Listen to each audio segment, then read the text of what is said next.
Sebetulnya Abah boleh katakan lebih dari 90% ayat Al-Quran itu perumpamaan. Sampai Allah mengatakan watil kalau nadribu halinnas wa ma yaqiluha illal abana. Bahwa sesungguhnya Allah telah banyak membuat perumpamaan. Demikian pula sebetulnya di dalam hadis ya. Terkadang baginda Nabi juga menyembunyikan makna. Kenapa menyembunyikan makna? Karena saatnya belum tepat untuk dijelaskan. Barangkali kalau mutabah hari ini fenomena dengan ayat-ayat kauniyah yang ada, seharusnya hari ini adalah lebih mudah. Seperti istilah mursyid, istilah robitoh. Karena sekarang dengan dunia teknologi itu mudah robitoh, Mas Hendra.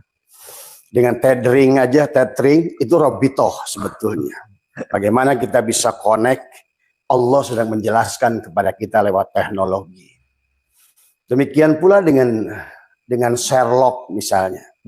Sekarang itu kan mencari lokasi guru itu susah. Tapi sekarang Allah mengajarkan, kalau berjalan mencari tempat saja sudah sulit, apalagi mencari Allah. Maka Allah ciptakan teknologi dengan handphone sehingga bisa Sherlock dan lain sebagainya. GPS dan lain sebagainya. Demikian pula waktu baginda Nabi bicara tanda-tanda kiamat. Itu adalah diawali dengan dikisahkan beberapa hadis adalah bagaimana cirinya, tandanya adalah mau kiamat itu diawali dengan mengeringnya danau Efrat ya. Dalam kamu kok tahu sih? Satu kawal itu, tapi satu kawal danau Tebrias. Apapun namanya. Itu kan. Maka ada makna syariat, ada makna hakikat ya semuanya.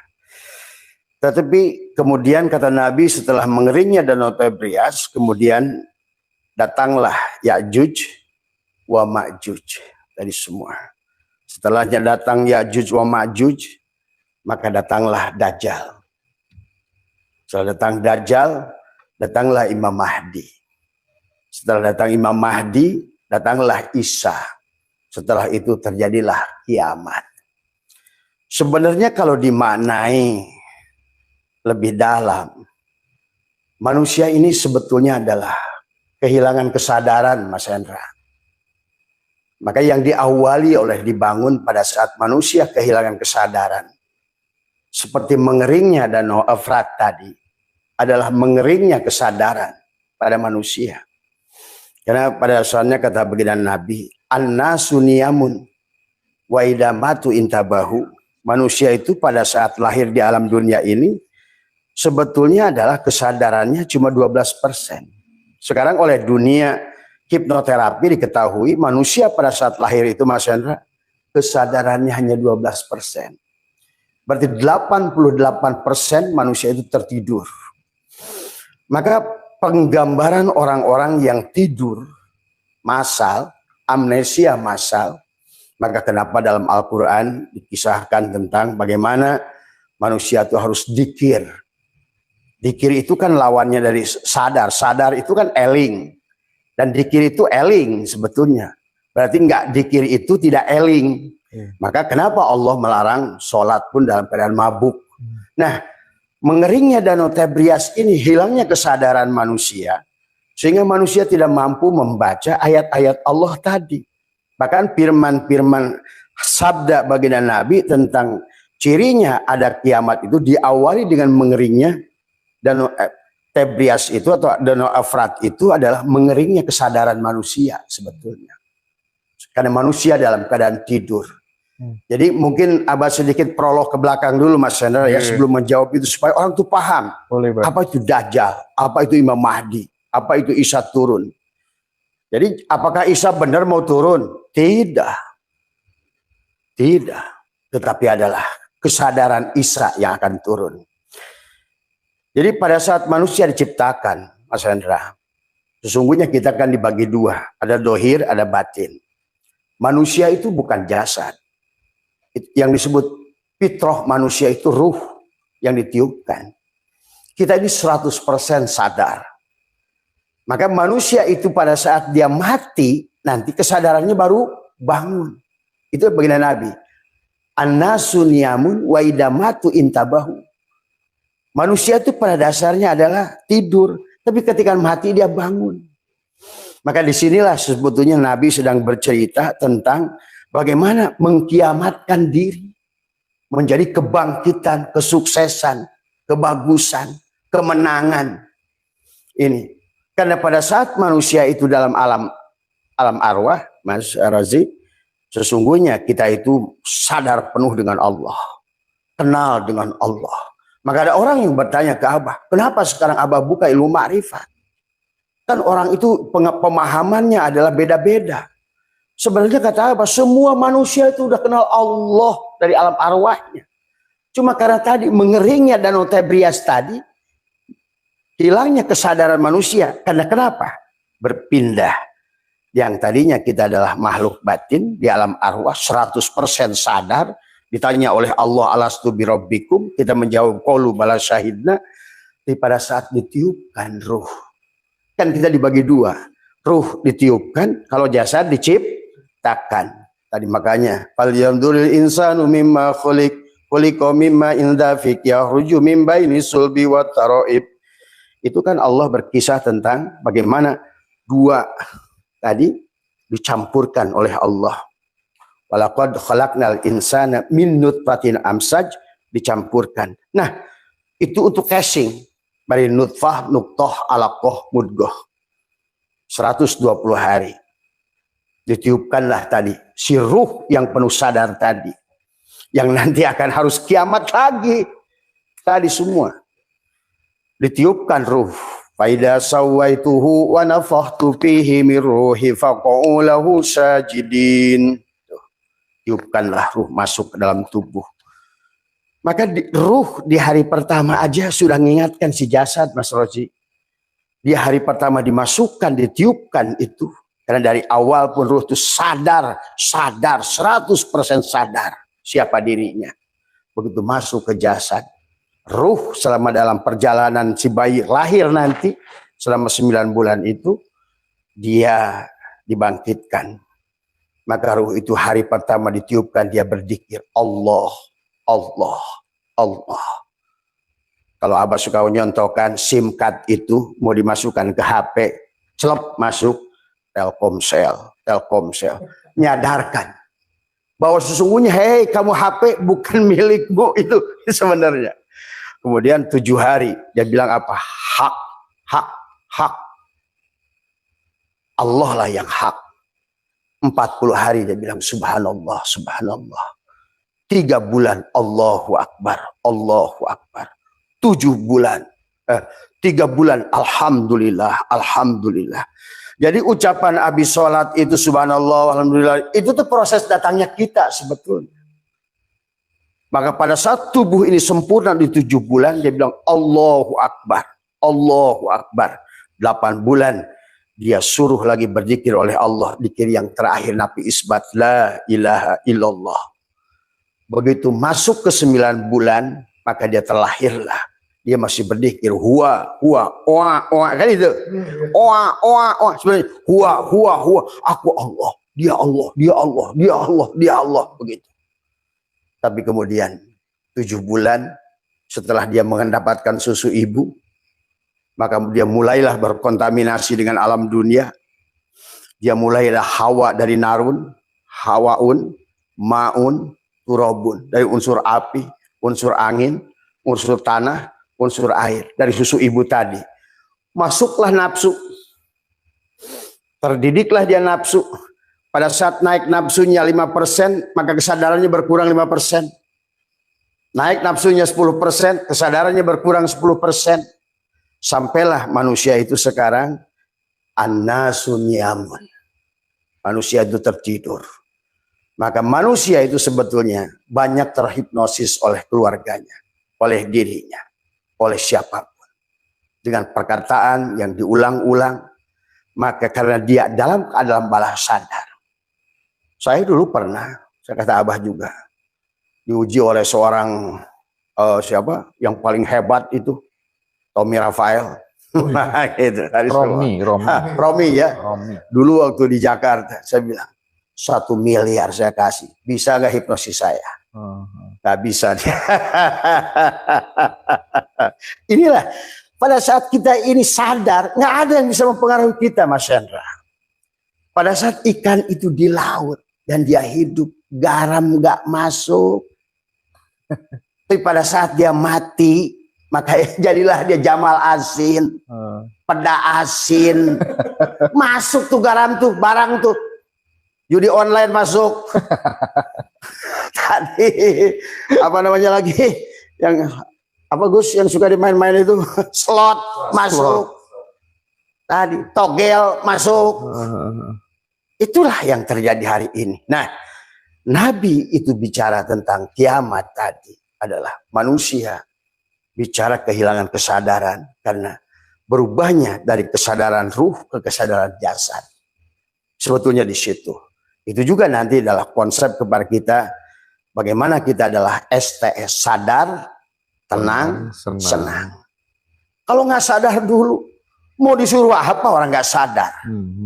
Dikasih ilmu nggak sadar, sholatnya juga nggak sadar, hajian nggak sadar, walaupun diperah habis-habisan nggak sadar, jadi sapi perahan nggak sadar, apapun nggak sadar. Inilah maka sampai Allah mengingatkan wahum yasabuna annahum yusinuna sun'a, sia-sialah yang kamu lakukan itu. Maka itulah sebetulnya yang disebutkan dengan mengeringnya. Kata Nabi, diawali dengan mengeringnya danau Efrat, mengeringnya kesadaran. Ya. Pada saat kesadaran sudah mengering, maka pikirannya sudah rubah. Maka kalau dalam bahasa ini Mas, film Mahabharata, ya, tentang tentang siapa Drupadi, yang punya suami 5. Poliandri. Ya, poliandri. Sebetulnya itu juga orang suka salah nuduh kepada Mahabharata itu jelek. Padahal dimaksud adalah apa namanya? Siapa tadi? Drupadi. Drupadi. Kenapa dia diciptakan dari api? Pada dasarnya kita pun waktu lahir itu proses pembakaran. Tadi semua sama saja pada dasarnya. Dan tubuh ini punya istri 5 nanti yang kehilangan kesadaran tadi. Maka sebetulnya kita punya Yudhistira di situ. Siapa Yudhistira itu? Jiwa kita.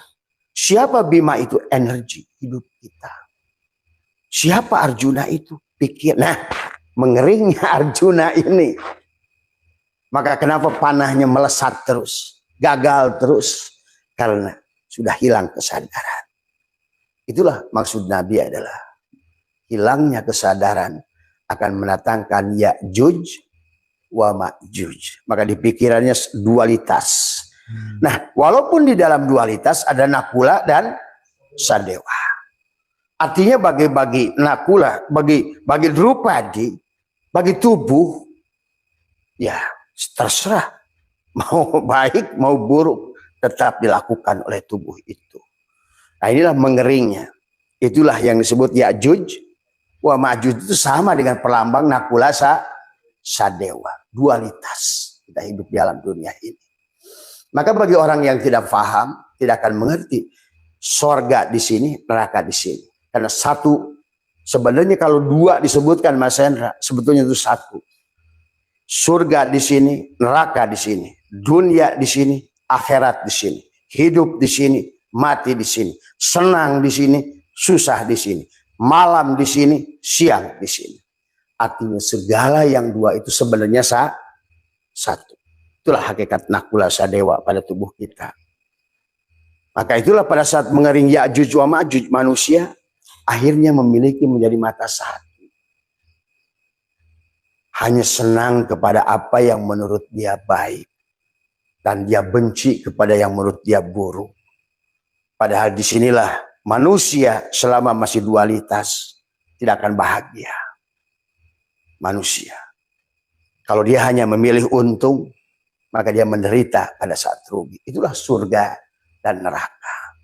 Maka kalau kata Abah, neraka wel, neraka syakor, neraka jahim, neraka jahanam, itu sebetulnya bukan siksaan di sono sebetulnya. Adalah terbakarnya rasa memiliki pada jantung ini. Tergantung pada jenis kehilangannya. Ada kehilangan pekerjaan, ada kehilangan nyawa pada anaknya, ada kehilangan usaha, ada kehilangan kesempatan. Itu istilah-istilah panasnya dada kita, jantung kita. Karena tadi awalnya Ya'juj wa Ma'juj, dualitas tadi. Pada saat dia menerima untung, dia bahagia. Maka di dalam kaidah hikam ada qobad, ada basad.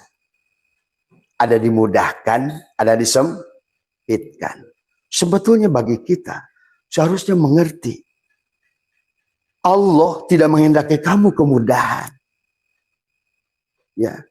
Jadi kamu tuh bukan milik kemudahan. Dan kamu juga bukan milik kesempitan. Kamu ingin balik kepada neutron, netral lah. Bukan pada proton, bukan pada elektron. Itulah Ya'juj wa Ma'juj.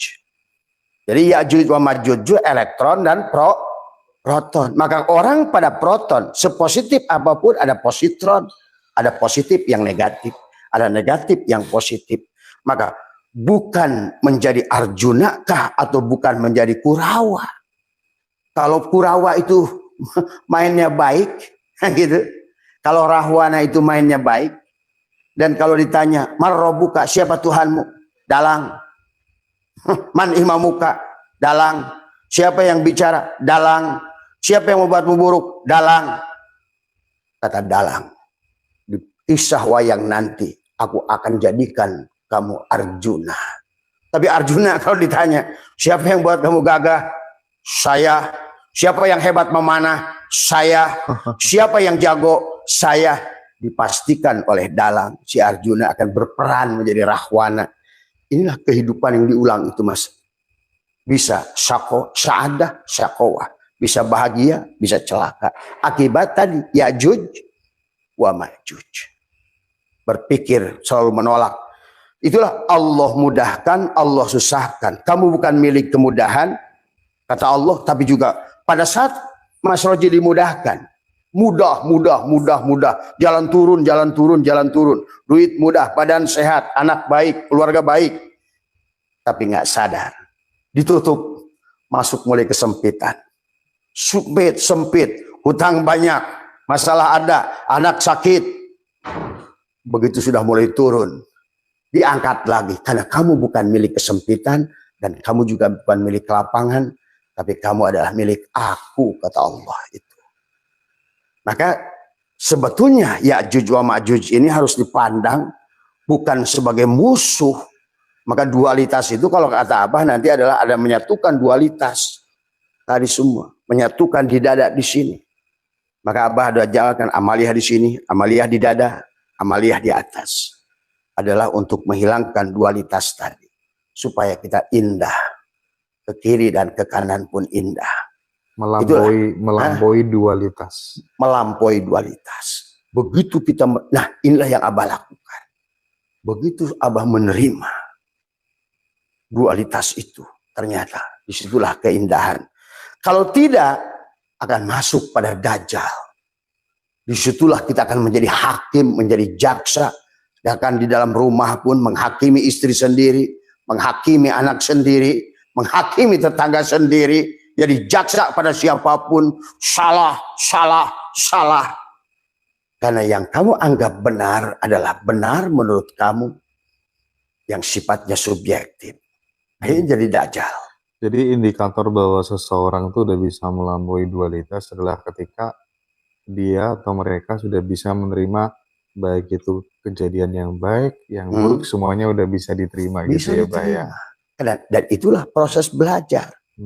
Kata sabar itu harus dilatih. Nah itu melatihnya itu Mas Hendra. Baik, buruk, untung, rugi. Itulah surga dan neraka. Tuhan itu bicara begitu doang untuk kebaikan kita. Ini ngomongin neraka kayaknya Tuhan tuh dendam banget sama manusia. Aduh, kadang-kadang ini kadang Abah gedeg. Tuhannya difitnah terus. Tuhannya begitu indah, begitu baik. Coba dengan satu kalimatnya, Mak. Laha maka sabat wa alaiha mak kasabat. Kenapa ada kata kasabah? Ada iktasabah. Kasabah itu dari pajan fa'alah. Sebenarnya iktasabah majan ibta'alah. Ada Di situ aja kalau diartikan lempeng artinya kan sama. Laha ma kasabat wa 'alaiha maktasabat, ada penambahan hamzah dan ta di situ. Berarti ada tambahan makna. Diartikan kamu dapat pahala, ya dapat. Kamu yang melakukan dosa, ya kamu dapat dosa, kamu dapat pahala. Tapi di situ ada bahasa iktasaba. Allah di situ ada, kalau makna kasaba itu ada asobah. Jadi artinya kalau seandainya berbuat baik, kita langsung mendapatkan baik. Bahkan baik itu dilipatkan. Kata apa? Mencari pahala itu lebih mudah daripada berbuat dosa sebetulnya. Kalau orang ingin berbuat dosa, maka iktasaba itu ada wajan apa? Ifta'ala. Ifta'ala itu ada wajan, ada di situ adalah ziyadah, perjuangan. Jadi orang itu sebenarnya kalau ngerti tadi istilah ini, aneh kalau orang itu mencari pahala susah. Padahal yang paling mudah itu cari pahala. Di situ pun sebetulnya manusia harus tenang pada Tuhan yang maha baik ini. Mas Roji itu susah loh cari dosa itu sebenarnya. Karena dosa itu kalau baru diniatkan tadi iktasabah. Tidak dicatat. Kalaupun sudah dilakukan hanya satu. Tapi kalau kasabah ada asobah. Maka di situ setiap kebaikan dikalikan. Bisa 10, bisa 70, bisa 700. Itulah mana asobah dari kata kasabah. Nah, artinya bahwa sebenarnya ya bagi Tuhan itu ya kebaikan itu adalah begitu. Artinya apa? Memang dari awal kita disuruh bahagia kok. Jadi aneh saya itu kalau orang ngomongin Allah itu penyiksa, penyiksa, penyiksa. Karena dia tidak mengerti. Padahal dia sedang bercerita tadi antara apa? Untung dan rugi. Rugi itu bukan jelek. Gitu loh. Guru dari untung. Neraka itu bukan jelek. Maka kata Allah ke dalam Al-Quran, semuanya akan ketemu. Orang yang mau ke surga wajib ketemu neraka. Tiap hari bersama neraka kok kita. Cuma orang aja nggak ngerti tadi semua. Ya, itu Mas Enda kurang lebih. Oke, menarik sekali ya. Apa nggak diteruskan tadi apa? Dari setelah Yajuj wa Majuj? Imam Mahdi adalah tadi apa namanya? Setelah Yajuj, karena ke kiri Juj, kan ada kul, ada Juj. Tadi semua. Ada elektron, ada proton, ada neutron. Nah, hakikat Allah itu neutron, netral. Kita ini bukan kanan, bukan kiri. Kalau ke kanan jadi Dajjal. Setelah jadi Dajjal, manusia akan terpuruk berbuat salah. Tapi itu pun nggak buruk, Mas Hendra. Maka di dalam Sunda itu ada terang-terang, kolentrang, cilondok paeh, nunutan, tikus rukana, durukan, mesat gobangka, buyutan. Tuh, artinya kehidupan ini seperti perang Mahabharata. Terang, terang, enak, nggak enak, baik, buruk. Tadi Yajuj wa Majuj, menang, kalah. Akhirnya dia menjadi Dajjal, tikusruk. Artinya apa? Dagang jadi rugi, perjuangannya gagal. Tapi itulah modal untuk dia bangkit. Tikusruk karena durukan itu terbakar ke dalam api, akhirnya mesat gobang, dia bangkit. Itulah, maka setelah dia masuk Dajjal datang Imam Mahdi. Orang itu akan mendapatkan kebenaran setelah berbuat salah, Mas Hendra. Maka saya menyaksikan kenapa wali seperti Robiah Adawiyah, Syekh Sakoti, Udail bin Iyad, Umar bin Khattab dari sahabat. Justru mereka itu mendapatkan kemuliaan setelah tikusruk karena durukan tadi. Setelah berbuat salah. Dia akhirnya menemukan Imam Mahdi. Di mana? Di diri. Karena dia sudah bisa membunuh Dajjal. Dia bunuh tadi yang dualitas tadi. Saya terima ya Allah kanan atau kiri. Saya terima ya Allah untung dan rugi. Saya terima ya Allah menang dan kalah. Kemanapun tak ada satupun fi'il kecuali perbuatanmu. Wallahu khalaqakum wa ma ta'malun. Setelah kita sadar Tidak ada perbuatan yang pada Arjuna kecuali dalang. Tidak ada perbuatan kepada Rahwana kecuali dalang. Satu ucap pun, satu gerak pun, semuanya. La tataharraku zarratun illa bi'idni, dalang. Tidak bergerak satu wayang pun kecuali izin, sadar dia di situ. Itulah Imam Mahdi itu sadar. Setelah dia menemukan kesadaran, muncullah Imam Mahdi pada dirinya. Setelah Imam Mahdi muncul apa? Datang Isa timal ruhama ubainahum. Wah, saya kemarin itu gagal karena saya itu dolim pada orang. Saya itu kemarin gagal karena saya pelit kepada anak buah saya. Datanglah Isa. Sifat ruhama, mulailah dia belajar memberi. Tuh. Kalau sudah Isa datang, Imam Mahdi datang, Isa datang, akhirnya datang kiam, bangkitlah dia. Sebetulnya.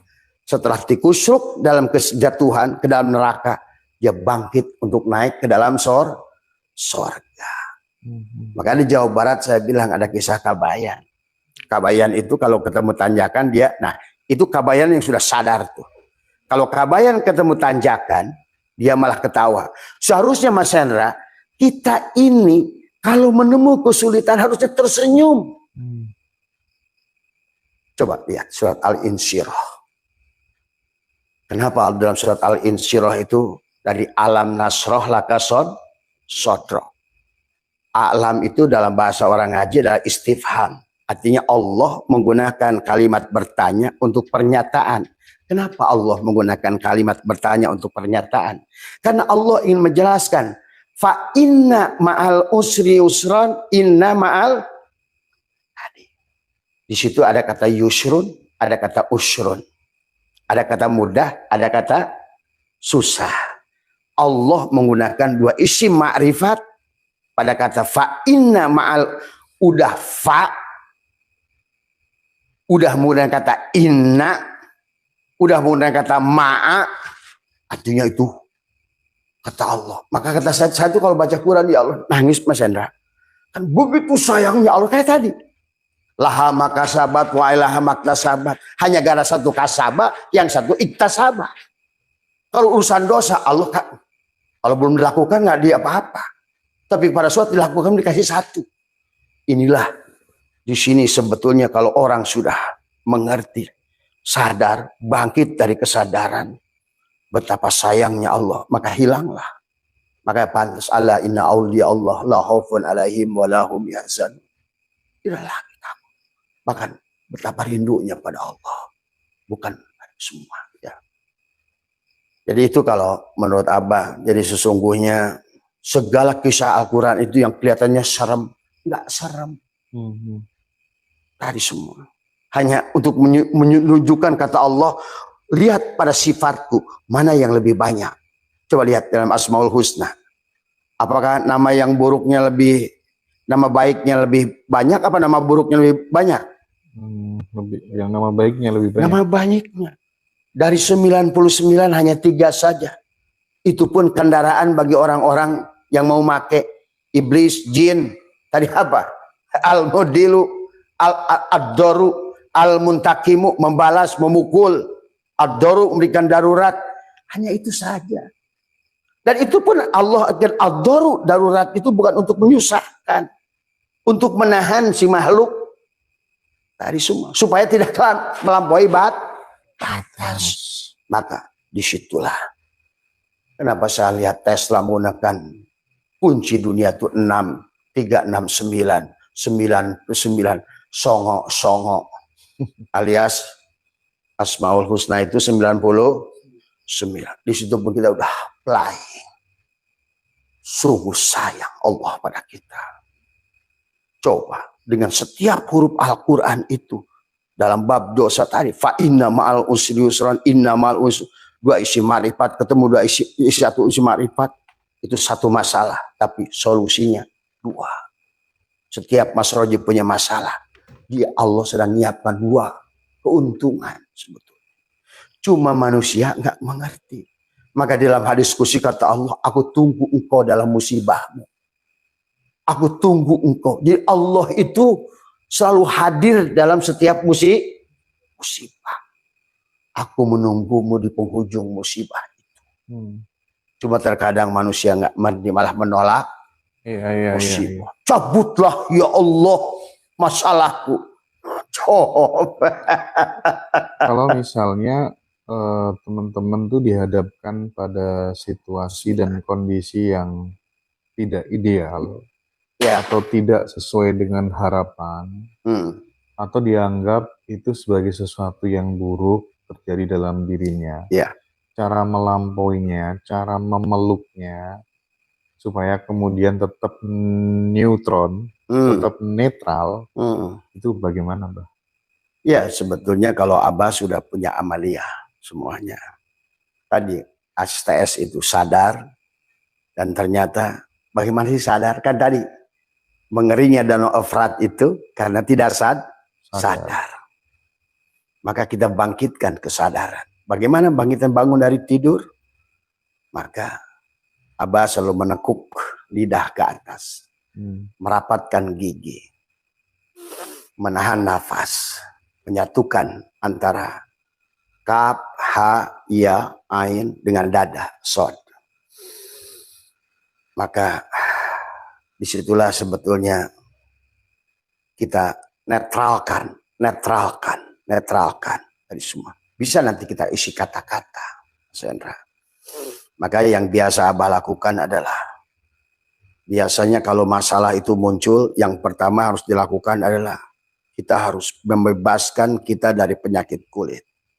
Maka dalam hati, ya Allah, siapapun manusia di dunia ini yang punya dosa pada saya, di kehidupan ini, kehidupan manapun, maka ya Allah, di dada ini saya cabut catatan-catatan karma itu. Itu sebetulnya juga nanti cara melepaskan karma. Itu diucapkan dengan lidah menekuk. Kenapa lidah harus ditekuk? Nanti kita bisa bahas panjang sebetulnya. Itu nanti dijelasin di ini ya, temu bareng Abah sama Pak Khojim di Jakarta ya. Sekaligus prakteknya. Ada praktiknya. Ada prakteknya. Dan rasakan, dan itu bisa dirasakan sebetulnya. Bagi orang yang ingin mencabut, yang punya dosa yang banyak, Mas Hendra, itu juga sama. Karena segalanya tercatat di dada ini, Mas Hendra. Makanya nanti pada saat kelahiran ulang, inna nahnu nuhyil mauta wa naktubu ma qaddamu asharum itu. Yang kemarin kita sudah bahas tentang merubah lauhul mahfud pada dada kita ini semua. Nah itu. Nah, istilah-istilah itu kan sebenarnya berasal dari seperti kayak Dajjal dan lain-lain itu kan sebenarnya berasal dari budayanya orang Arab. Budaya spiritualnya orang Arab yang kita tahu pada saat kelahiran Muhammad itu di Nusantara sendiri sudah ada kerajaan yang sangat bisa dibanggakan. Betul. Sementara di sana, kalau kita komparasikan, ketika ada anak perempuan bayi lahir dibunuh, kita sudah sangat bermartabat loh. Ini yang jadi masalah.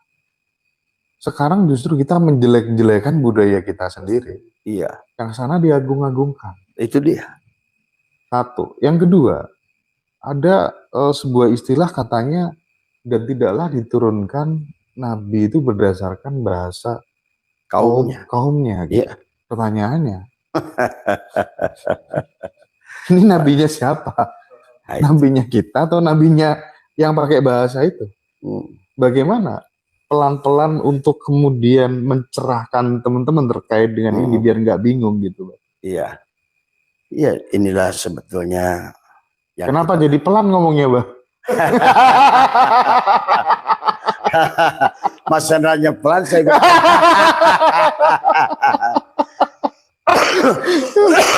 ya sebenarnya kita Abah tuh sering tafakur sendiri, gedek juga mikirin itu sebenarnya.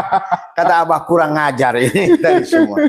Pada saat baginda Nabi Muhammad itu lahir, sebenarnya sudah ada Ratu Sima yang sukses di Indonesia. Betul. Bahkan Kutai Kartanegara itu sudah ada. Kutai itu 550 berarti Masehi ya. Nabi Muhammad itu 571.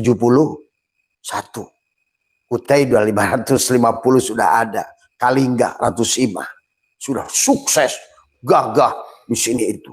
Masyhur. Kita ini berbudi, berakhlak.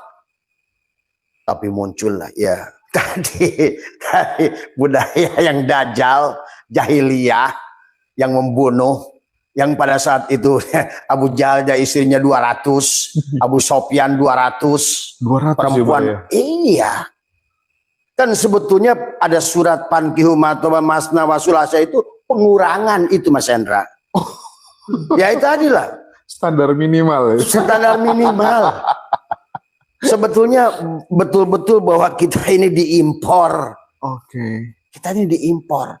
Jadi budaya kita diekspor, tapi dajjal diimpor. Sebetulnya ini penjajahan. Sebenarnya. Maka kisah mazhab dan lain sebagainya. Ya memang kalau dibicarakan masih sensitif. Tapi kalau seandainya kita paham Mas Hendra, sungguh aneh memang. Bayangkan saja bahwa tadi kata Abah juga, kita yang negara yang sudah berbudi, bahkan di Jawa Barat itu, Sunda itu luar biasa, luar biasa. Tapi malah sekarang kita kebalik ngagung-ngagungkan mereka. Nah, maksudnya itu, Bah. Itu. Biar kita pada sadar. Ya harusnya mereka sadar sekarang. Sebenarnya maka itulah yang Abah sudah bongkar juga tentang sejarah bagaimana dulu Senokor Gronyo itu. Dididik ada 116 orang yang dididik oleh Zionis, dan Senokor Gronyo itu adalah dikirim ke Arab Saudi saat itu. Memang saat itu Saud kan baru berdiri. Kemudian di situ maka termasuk atas perdagangan dan dibentuklah untuk bagaimana memanage haji ini kan tadi supaya nanti menjadikan lokomotif duit buat Arab Saudi. Itu kan dari situ rancangannya sebenarnya. Bahkan sebenarnya Sunan Kalijaga, Sunan Ampel semua. Ini kan dalam sejarahnya, silakan aja cek di YouTube sendiri. Sunan Kalijaga itu 3 kali untuk pergi haji ke sana kan dilarang. Pertama oleh Syekh Maghribi, Maulana Maghribi, kedua oleh Syekh Ahmad Jumadil Kubro, yang ketiga oleh Nabi Khidir sendiri. Nah inilah sebenarnya yang sekarang orang Islam ini harus sadar sebenarnya. Bahwa budaya kita ini jauh lebih luhur. Budaya kita ini jauh lebih hebat. Dari Sabang sampai Merauke kita penuh dengan kerajaan-kerajaan yang luar biasa, apalagi Sriwijaya, Majapahit, dan semua ya. Dan akhirnya kita malah kembali. Bahkan Abah kan udah bilang bahwa Swiss pun dibangun oleh Surawi Sesa. Maka hari ini kenapa mereka makmur? Finlandia, tadi semua, termasuk Swiss, Denmark, itu mereka mengamalkan Sili Asah, Sili Asih, Sili Asuh, Sili Wangi. Tapi kita sekarang malah mengundang budaya dajjal ke sini. Bermusuhan, saling membunuh, saling menghinakan. Karena memang Mas Hendra, kenapa bagi Nabi Muhammad itu diutus? Itu memang paling segila-gilanya manusia di sana. Maka dalam Quran itu Al-Arabu ada asyadu kuprawan. Orang Arab itu paling munafik dan paling kupur. Kata Allah sendiri. Makanya nggak diutus turun ke Bekasi. Enggak cukup ada Basetu. Loh, kan tadi setiap daerah itu laqad ja'akum rasulun min anfusikum. Dan menggunakan bahasa kaumnya sendiri. Kata Mas Hendra, Nabi siapa ya? Karena pada dasarnya kata Abah juga, bedakan antara Muhammad dan Nur Muhammad. Betul. Kalau Abah Nur Muhammad, semua juga Nur Muhammad. Cuma orang di sini missing linknya Mas Hendra. Penjajahannya tuh di sini, menempatkan pada sosok itu.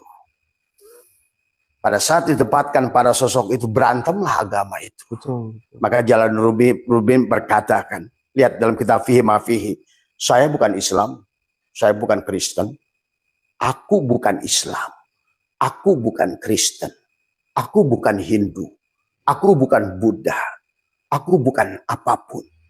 Karena aku adalah aku. Tuh. Maksud aku itu siapa? Allah itu bukan Islam. Allah itu bukan Kristen. Allah itu bukan Hindu. Allah itu bukan Buddha. Itulah.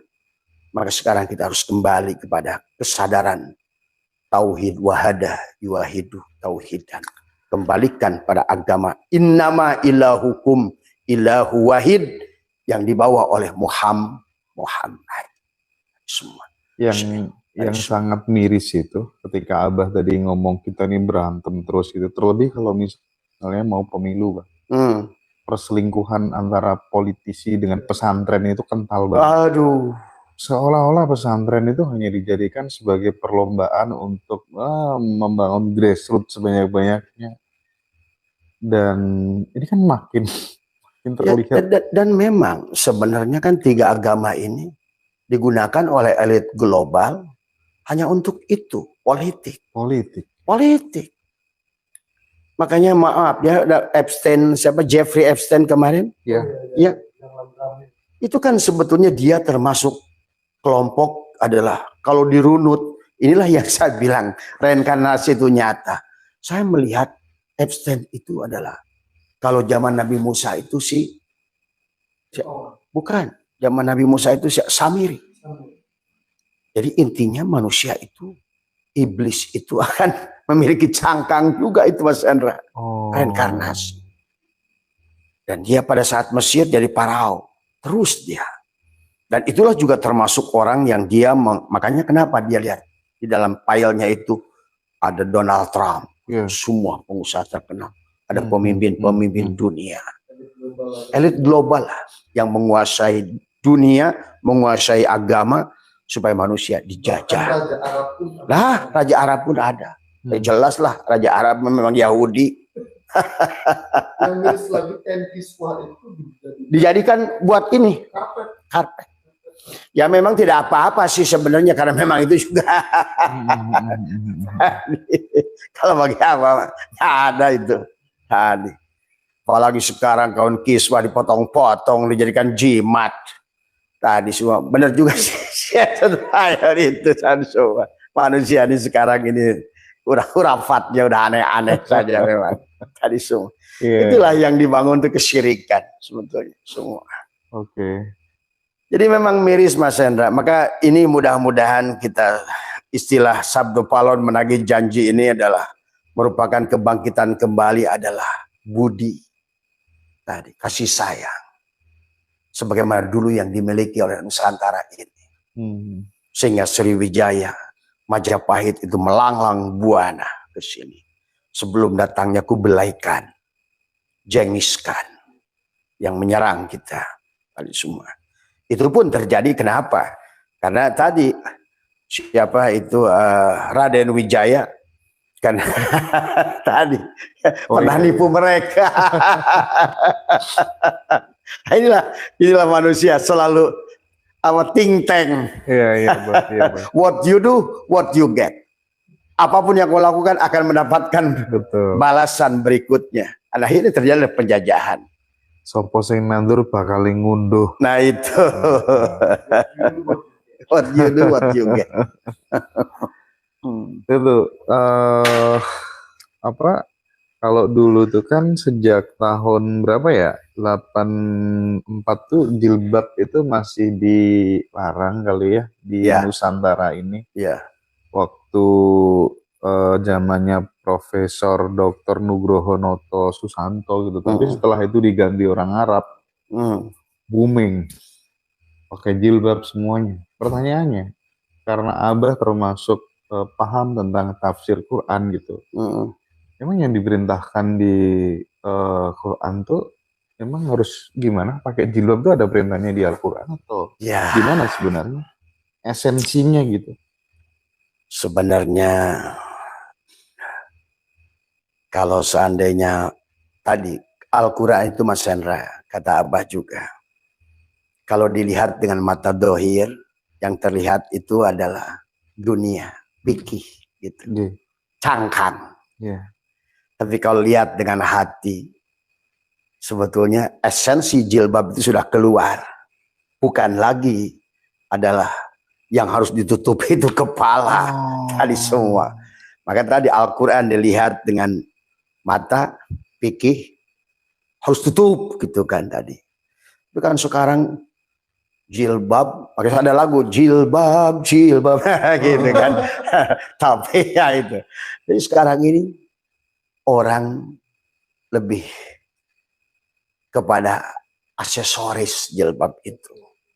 Tapi kadang-kadang maaf sekarang ini bahkan buat bersembunyi wanita-wanita untuk supaya kelihatan muslimah gitu kan tadi semua. Ini ditanyakan karena kita melihat ya, Pak ya, anak-anak dari siapa tuh namanya? Quraish Shihab, terus Gus Dur gitu ya. Bahkan aku ketika dulu masuk ke pesantren-pesantren Torikot gitu, ini jilbabnya pada separuhan. Rambutnya masih kelihatan gitu kayak. Itu bukan esensi. Sebetulnya pada saat Allah menutup aurat, orang tuh nggak ngerti. Ini kalau kita bicara secara tadi, Al-Quran dilihat dengan mata adalah dunia. Al-Quran dilihat dengan hati adalah ilmu pengetahuan. Al-Quran dilihat dengan ruh adalah cinta. Al-Quran dilihat dengan sir, Allah lah semuanya. Maka pada saat Allah bicara menutup aurat, yang disebut aurat itu mana sih?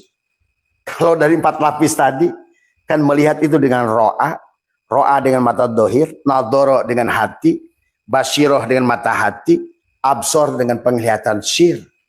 Maka tentu maknanya beda. Nah, kalau dari pandangan ke dalam menutup aurat itu, pada saat Allah bicara itu, mereka yang cerdas menanam kapas, Mas Hendra.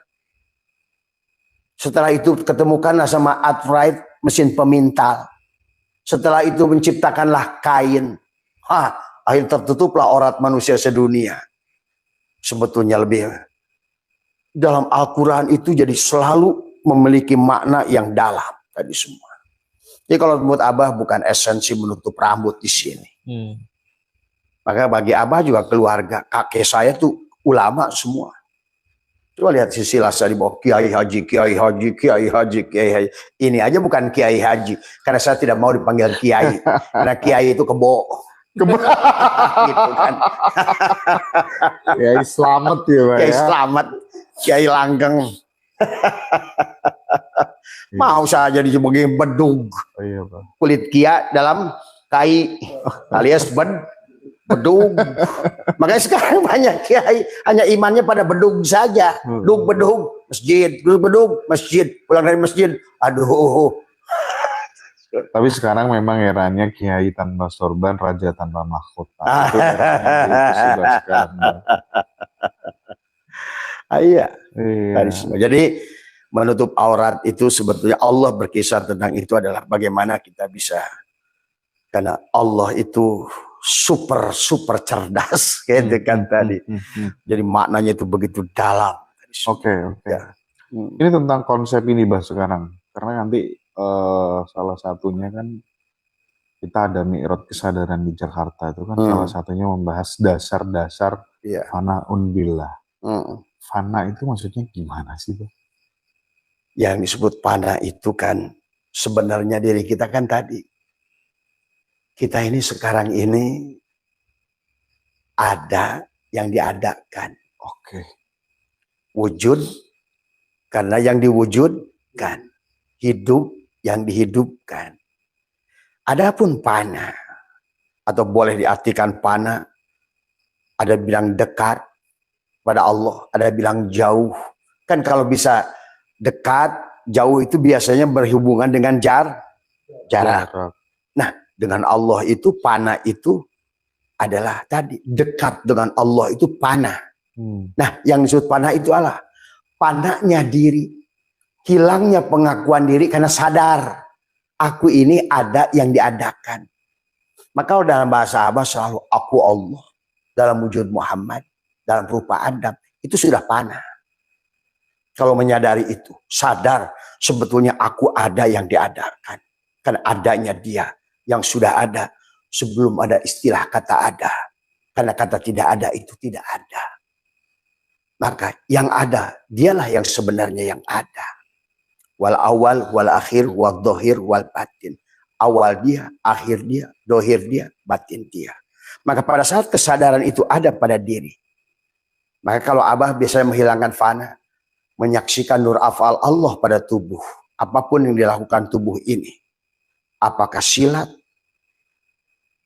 sesungguhnya aku melihat fiil dia.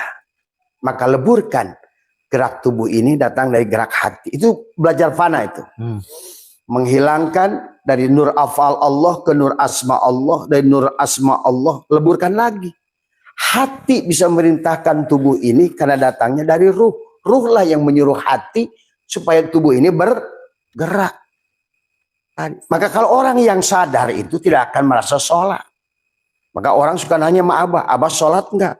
Saya mendingan ditempeleng ngaku sholat. Coba tanya kamu si Cepot. Cepot, kamu sholat enggak? Enggak, semua gerakan saya dalang kok. Tadi semua. Karena yang disebut fana itu pada saat tajallinya Allah, karena hilangnya diri. Yang hidup Allah. La hayyun, la ilmun, la sami'un, la basirun, la qadirun, la muridun, la mutakallimun, la maujudun. Nah, cara memanakannya adalah menekuk lidah, merapatkan gigi, menahan nafas, katakan dalam hati. Allahu haqqun, Allahu hayyun, Allahu qayyum, Allahu wadud, atau la hayyun. LE dulu. Enggak usah Abah bilang dari LE menuju Ji Samsu, Ji Samsu menuju Ese, setelah Ese sampurna. Itu panah tuh. Mengosongkan aku, menghadirkan dia. Iya. Tapi ada konsep ya. Abah pernah bicara tentang aku satu, aku dua, aku tiga. Iya. Masih banyak teman-teman ngaji Rasul yang belum paham. Iya, aku empat itu cangkang ini. Maka Nabi dibelah 3 kali. Makanya LE dulu, la gitu. La. Aku empat itu jasad. Jasad. Oke. Aku paling luar. Paling luar. Cangkang. Fiil. Untuk melihat perbuatannya. Oke. Kalau di dalam kitab ini dikatakan la ilaha illallah, la ma'budu illallah. Jadi kerjaannya syariat tubuh ini. Ini adalah cangkang aku 4. Maka tidak bisa kita sholat dengan Adam, Mas Hendra. Dengan si Adam ini, si identitas ini. Maka kita harus lepaskan bajunya. Maka kenapa mau haji harus pakai ihram. Mau sholat harus takbiratul ihram. Itu tujuannya menutup, melepas diri yang palsu ini. Si sugus ingin sholat. Karena di dalam sugus itu ada gula dan manis. Sebetulnya sholat itu memuji sifat si gula kepada manis, si zat. Maka si Adamnya, si sugus harus tidak ada. Bagaimana? Mempanahkan diri. La hayyun, la ilmun, la sami'un, la basirun. La. Lepaskan kepada aku 3. Asma di hati. Lepaskan lagi aku 3. Masuk pada aku 2. Ruh. Siapa ruh? Muhammad. Berarti kalau begitu yang sholat siapa? Muhammad. Karena yang ada, sebetulnya kata Abah juga, di dunia ini yang bermain hanya 2 saja, Mas Hendra. Allah sebagai mubtada dan Muhammad yang khobar mubtada. Tetapi sekarang Muhammadnya sudah disosokkan. Ini yang jadi berantem. Ditempatkan satu titik Islam gitu. Inilah yang jadi berantem.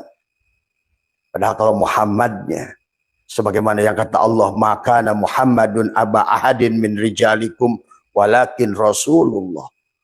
Muhammad itu gula, Allah itu manis, si Adam itu sugus. Sugus. Permen sugus. Iya tahu. Maka seharusnya tadi panah itu melepaskan pengakuan si sugus. Aku ini enggak wujud. Aku ini hanya merupakan sebagai untuk penampakan. Maka si Adam itu disebutkan dalam berbagai kitab tasawuf, tajalliyat, ta'ayyunat, tanajulat. Hanya untuk penampakan. Tadi, sebagaimana kata Abah, beras jadi nasi liwet, beras jadi lontong, beras jadi bubur, beras jadi apapun, semuanya hanya beras. Makanya bagi Allah semuanya aku. Kamu adalah aku, tapi aku bukan kamu. Ngerti nggak? Bahwa lontong itu bukan tapi tiada lain perwujudan dari beras. Sebetulnya itu. Nah, yang disebut panah itu si Adam itu mengembalikan semuanya kepada si beras. Sebetulnya di alam ini Mas Hendra, Allah ngajarkan dengan segala hal. Tapi manusia karena tadi mengeringnya danau Efrat tadi. Akhirnya yang datang Yajuj wa Majuj tadi. Padahal lewat Sugus dan Kopiko. Dengan Kopiko aja udah makrifat. Dengan Kopiko aja udah makrifat Mas Hendra. Dengan HP saja bisa makrifat. Karena tadi kata Nabi, kullu syai'in babun ilallah. Segala sesuatu pintu mengenal Allah. Dengan pohon saja kata saya, Abah itu bisa melihat. Kenapa? Pupuk itu NPK. NPK. Iya. Kenapa manusia yang sudah makrifat itu disebut Yasin? Kenapa Sin itu geriginya 3? Karena NPK. N tubuhnya, P hatinya, K ruhnya. Makanya Yasin, syariat pada jasadnya, torikot hakikat. Inilah Muhammad. Siapapun yang bisa mengerti Yasin, berarti dia Muhammad. Semua. Iya. Aku kalau ada orang bilang Yasin main ketawa kan. Gara-gara dia pinter melafalkan Yasin orang Madura kan. Iya. Gimana? Gimana?